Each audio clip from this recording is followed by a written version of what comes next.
ମୋ ନାଁ କୁନା। ମୁଁ ବାଙ୍ଗାଲୋରରେ ଗୋଟେ କମ୍ପାନୀରେ କାମ କରେ। ମୁଁ ଏବେ ଅସଲ କଥା ଆରମ୍ଭ କରୁଛି। ମୁଁ କମ୍ପାନୀରେ ଏକୁଟିଆ ରହେ, କ୍ୟାଣ୍ଟିନ୍ରେ ଖାଏ। ଆମ ସେକ୍ସନରେ ଗୋଟେ ଝିଅ କାମ କରୁଥାଏ। ତା ନାଁ ମିଟି, ବୟସ 26 ବର୍ଷ। ସେ ପତଳି, ଆଉ ଟିକେ ଗେଡ଼ି, 5 ଫୁଟ ଖଣ୍ଡେ ତାର ଉଚ୍ଚତା ହେବ। ଶ୍ୟାମଳ ବର୍ଣ୍ଣର ଝିଅ। ସେ ଗୋଟେ ବିଧବା ଝିଅ। ତା ସ୍ୱାମୀ ମରିଯାଇଛି। କାମ କଲାବେଳେ ମୁଁ ବେଶୀ କାହା ସହ କଥାବାର୍ତ୍ତା ହୁଏ ନାହିଁ।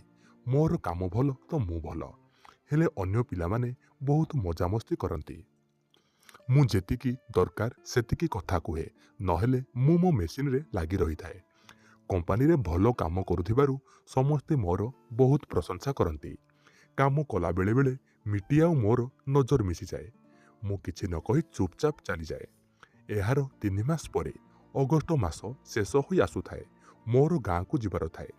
ମୋତେ ଆମ ଠିକାଦାର କହିଲା, ତୁ କାଲି ଗାଁକୁ ଯିବୁ ପରା। ମିଟି ହେଲେ ଯିବ, ତାଙ୍କର କିଏ ମରିଯାଇଛି।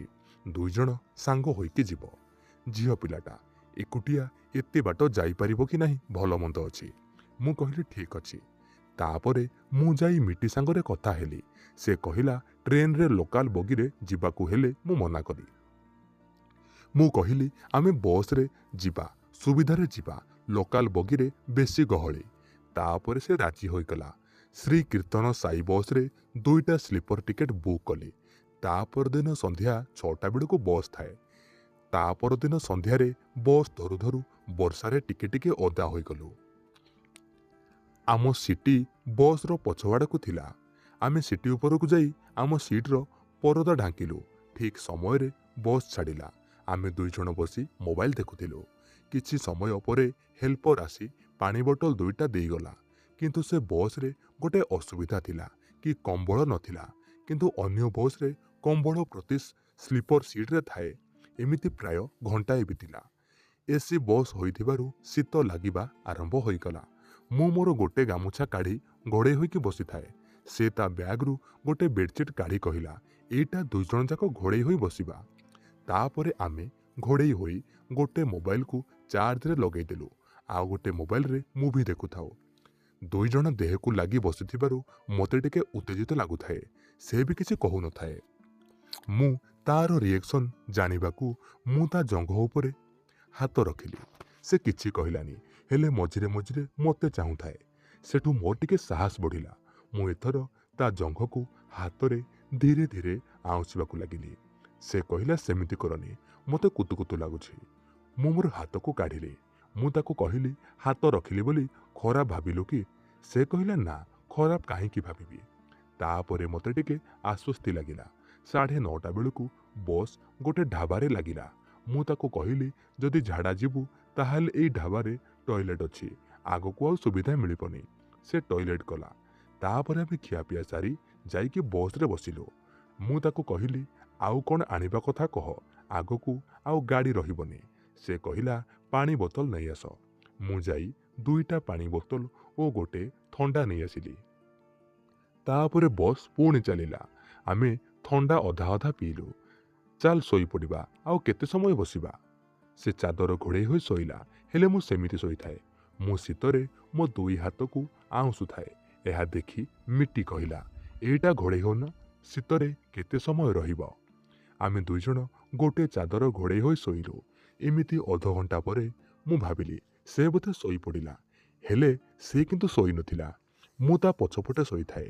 ଧୀରେ ଧୀରେ ତା ଅଣ୍ଟା ଉପରେ ହାତ ରଖିଲି। ସେ କିଛି କହିଲାନି। ସେଠୁ ମୁଁ ତା ପେଟରେ ହାତ ବୁଲେଇ ତାର 2 ଦୁଧକୁ ପାଳି କରି ହାତରେ ଧରିଥାଏ। ସେ କିଛି ତଥାପି କହୁନଥାଏ, ହେଲେ ତାର ନିଶ୍ୱାସ ପ୍ରଶ୍ୱାସ ପୁରା ବଢ଼ି ଯାଇଥାଏ। ସେ ଚୁପ୍ ଥିବାର ଦେଖି ମୁଁ ତାକୁ ଲାଗିଗଲି, ଆଉ ତା ସାର୍ଟକୁ ପେଟ ଉପରୁ ଟିକେ ଟେକିଲି। ତା ଖୋଲା ପେଟରେ ହାତ ବୁଲେଇ ତା ନାଭିରେ ଆଙ୍ଗୁଳି ପୂରେଇ ସଲସଲ କଲି। ସେ ତା 2 ଗୋଡ଼କୁ ନଚେଇ ଦେଲା। ମୁଁ ମୋର ହାତ କାଢ଼ିଲି। ସେ ତା ପେଟକୁ ଟିକେ କୁଣ୍ଡେଇଲା, ପୁଣି ଚୁପଚାପ ଶୋଇଲା। ମୁଁ ଏଥର ଭାବିଲି, ସିଧା ତା ପ୍ୟାଣ୍ଟ ଭିତରେ ହାତ ପୂରେଇ ଦେବି, ଯାହା ହବ ଦେଖାଯିବ। ମୁଁ ଏବେ ତା ପେଟ ଉପରେ ହାତ ରଖି ଧୀରେ ଧୀରେ ତା ପ୍ୟାଣ୍ଟ ଭିତରେ ହାତ ପୂରେଇବାକୁ ଲାଗିଲି। ଜିନ୍ସ ପ୍ୟାଣ୍ଟ ଟାଇଟ୍ ଥିବାରୁ ହାତ ପଶୁନଥାଏ। ମୋ ହାତ ତା ପ୍ୟାଣ୍ଟ ଭିତରେ ବିୟା ବାଳ ପର୍ଯ୍ୟନ୍ତ ପହଞ୍ଚିଥାଏ। ସେ ମୋର ହାତକୁ ଧରି ନେଇ ମୋତେ ଚାହିଁଲା। ମୁଁ ମୋର ହାତକୁ କାଢ଼ିଦେଲି। ମୁଁ ତାକୁ କିଛି କହିପାରୁ ନଥାଏ। ସେ କହିଲା, ଯଦି କେହି ଦେଖିବ? ମୁଁ କହିଲି, କେହି ଜାଣିବେନି କହି ତାକୁ କୁଣ୍ଢେଇ ଚୁମା ଦେଲି। ତା ଓଠରେ ଓଠ ମିଶାଇ ଖାଇ ଚାଲିଲି। ସେ ବି ମୋତେ ବିପରୀତ ଚୁମ୍ବନ ଦେଉଥାଏ। ତାପରେ ମୁଁ ଉଠି କାନ୍ଥକୁ ଆଉଜି ବସିଲି ଆଉ ତାକୁ ମୋ କୋଳରେ ଆଉଜି ବସିବାକୁ କହିଲି। ସେ ମୋ ଛାତିକୁ ଆଉଜିକି ବସିଲା। ମୁଁ ତାର ସାର୍ଟ ଏବଂ ସବୁ କପଡ଼ାକୁ ଖୋଲିଲି। ମୋର ବି ଖୋଲିଲି। ତାର ବେକ ଓ ପିଠିରେ ଚୁମା ଦେଇ ତାର ଦୁଧକୁ ଦୁଇ ହାତରେ ଦଳିଲି। ସେ ମୋର ଦୁଇ ହାତକୁ ତା ଦୁଇ ହାତରେ ଧରିଥାଏ। ଜୋର ଜୋର ନିଶ୍ୱାସ ନେଉଥାଏ। ଏମିତି କିଛି ସମୟ କରିବା ପରେ ତା ପ୍ୟାଣ୍ଟର ବୋଟମ ଖୋଲି ଚେନ୍କୁ ତଳକୁ ଭିଡ଼ିଲି। ତାପରେ ମୁଁ ମୋ ବାଁ ହାତରେ ତାର ଗୋଟିଏ ଦୁଧକୁ ଚିପୁଥିଲି ଆଉ ଗୋଟେ ହାତକୁ ତା ବିଆ ବାଳକୁ ଭିଡ଼ି ପକେଇଲି। ତାପରେ ତା ବିଆ ସେଣ୍ଟିକୁ ଦୁଇଟା ଆଙ୍ଗୁଳିରେ ଘଷିବାକୁ ଲାଗିଲି। ଏମିତି 2 ମିନିଟ୍ କଲା ପରେ ଆମେ ଦୁଇଜଣ ପ୍ୟାଣ୍ଟ ଖୋଲି ଲଙ୍ଗଳା ହୋଇଗଲୁ। ମୁଁ ସେମିତି କାନ୍ଥକୁ ଆଉଜି ବସିଥାଏ। ସେ ଚାଦର ଘୋଡ଼େଇ ହୋଇ ମୋ ବାଣ୍ଡକୁ ଧରି ହଲେଇଲା। ମୋର ବେଶୀ ବଡ଼ ନହେଲେ ବି 5 ଇଞ୍ଚର ବାଣ୍ଡ ଆଉ ମୋ ଶରୀର ଅନୁସାରେ ଠିକ୍ଠାକ୍ ମୋଟା ଅଛି। ସେ ମୋର ବାଣ୍ଡକୁ ସିଧା ପାଟିରେ ପୂରେଇ ଚୁଚୁମି ଚାଲିଲା। ସେ ଏମିତି ଚୁଚୁମୁଥିଲା ଯେମିତି ସେ ମୋର ବାଣ୍ଡକୁ ବହୁତ ଦିନରୁ ଅପେକ୍ଷା କରିଥିଲା। ତାପରେ ତାକୁ ମୁଁ ଶୁଆଇଲି। ମୁଁ ତା ଗୋଡ଼ ପାଖରେ ବସି ତାର ଦୁଇ ଗୋଡ଼କୁ ଟେକି ତା ବାଳୁଆ ବିଆକୁ ଚାଟିବାକୁ ଲାଗିଲି। ତା ବିଆର ବାସ୍ନା ଓ ଲାଳରେ ମୋ ଦେହରେ ପୁରା କରେଣ୍ଟ ଲାଗିଲା ଭଳି ଲାଗୁଥାଏ। ସେ ମୋର ମୁଣ୍ଡ ବାଳକୁ ତା ହାତରେ ଧରି ତା ବିଆ ଉପରେ ଚାପି ଧରୁଥାଏ। ତାପରେ ମୁଁ ମୋର ବାଣ୍ଡକୁ ତା ବିଆରେ ପୂରେଇ ଗେହିବାକୁ ଲାଗିଲି। କିନ୍ତୁ ବାଣ୍ଡଟା ଶୁଖିଲା ଥିବାରୁ ତାକୁ କଷ୍ଟ ହେଲା। ସେ କହିଲା, ବାଣ୍ଡରେ ଛେପ ଲଗେଇବାକୁ। ମୁଁ କହିଲି, ପାଟିରେ ଟିକେ ପୂରେଇ ଦେ, ପୁଣି ଲାଳୁଆ ହୋଇଯିବ। ତାପରେ ମୁଁ ଆଣ୍ଠେଇ ରହିଲି। ସେ ଉଠିକି ମୋ ବାଣ୍ଡକୁ ତା ପାଟିରେ ପୂରେଇଲା। ମୁଁ ତା ପାଟି ଭିତରକୁ ଗୋଟାକ ଯାକ ବାଣ୍ଡ ପୂରେଇ ଭିତର ବାହାର କଲି। କିଛି ସମୟ କରିବା ପରେ ମୋ ବାଣ୍ଡ ପୁରା ଲାଳରେ ଜୁଡ଼ୁବୁଡ଼ୁ ହୋଇଗଲା। ତାପରେ ତାକୁ ଶୁଆଇ ଦେଇ ତାର ଗୋଡ଼କୁ ଟେକି ଗୋଟେ ଧକ୍କାରେ ମୁଁ ମୋର ବାଣ୍ଡକୁ ପୂରେଇଲି। ସେ ପାଟିରେ ହାତ ଦେଇ ଧୀରେ ଧୀରେ ଚିଲ୍ଲାଉଥାଏ। ମୁଁ ତା ଉପରେ ଶୋଇ ତାକୁ ଗେହୁଥାଏ। ତାପରେ ତାକୁ କୁଣ୍ଢେଇ ଧରି ତାକୁ ପୁଣି ଚୁମା ଦେଇ ଦେଇ ଗେହିଲି। ସେ ମୋତେ କୁଣ୍ଢେଇ ଧରି ଗିହା ଖାଇବାର ମଜା ନେଉଥାଏ। ମୋ କାନ ପାଖରେ ଟିକେ ହାଲକା ହାଲକା ଚିତ୍କାର କରୁଥାଏ। ଏହି ଶବ୍ଦ କାନ ପାଖରେ ଶୁଣି ମୁଁ ଆହୁରି ଗରମ ହେଉଥାଏ। ତାପରେ ତାକୁ ଆଣ୍ଠେଇ ରହିବାକୁ କହିଲି ଆଉ ମୁଁ ତା ଗାଣ୍ଡି ପଟୁ ପଛପଟରେ ରହି ତାକୁ ଗେହିବା ଆରମ୍ଭ କଲି। ତାପରେ ମୋ ହାତର ବୁଢ଼ା ଆଙ୍ଗୁଳିରେ ଛେପ ଲଗେଇ ତା ଗାଣ୍ଡି କଣାରେ ପୂରେଇ ରଖିଲି। ବୁଢ଼ା ଆଙ୍ଗୁଳି ମୋଟା ଥିବାରୁ ତା ଗାଣ୍ଡି କଣା ଟାଇଟ୍ ଲାଗୁଥାଏ। ମୁଁ ତାକୁ ଗେହିଁ ଚାଲିଥାଏ ଓ ମୋର ଆଙ୍ଗୁଠିକୁ ତା ଗାଣ୍ଡି କଣାରେ ପୂରେଇ ଗୋଲ ଗୋଲ ବୁଲାଉଥାଏ। ବେଳେବେଳେ ଭିତର ବାହାର ବି କରୁଥାଏ। ଦୁଇ ପଟୁ ଘିଆ ଖାଉଥିବାରୁ ତାକୁ ଅଧିକ ମଜା ଲାଗୁଥାଏ। ସେ କହିଲା, ମୋତେ ଜୋର ଜୋର ଚିଲେଇବାକୁ ଇଚ୍ଛା ହେଉଛି, ହେଲେ ବସ୍ ଭିତରେ ଥିବାରୁ ଚିଲେଇ ପାରୁନି। ମୁଁ କହିଲି, ପାଟି କରନା, ନହେଲେ ରାମାୟଣ ମହାଭାରତ ହୋଇଯିବ। ତାପରେ ମୁଁ କହିଲି, ଏଥର ମୁଁ ତଳେ ଶୋଇପଡ଼ୁଛି, ତୁ ମୋ ଉପରେ ଚଢ଼ିଯା। ତାପରେ ଆମେ ସେମିତି କଲୁ। ମୁଁ ତଳେ ଶୋଇ ରହିଲି। ସେ ମୋର ବାଣ୍ଡ ଉପରେ ବସି ଉଠ୍‌ବସ୍ ହୋଇ ତାର ଗାଣ୍ଡିକୁ କଚାଡ଼ି କଚାଡ଼ି ଗିହା ଖାଇବାକୁ ଲାଗିଲା।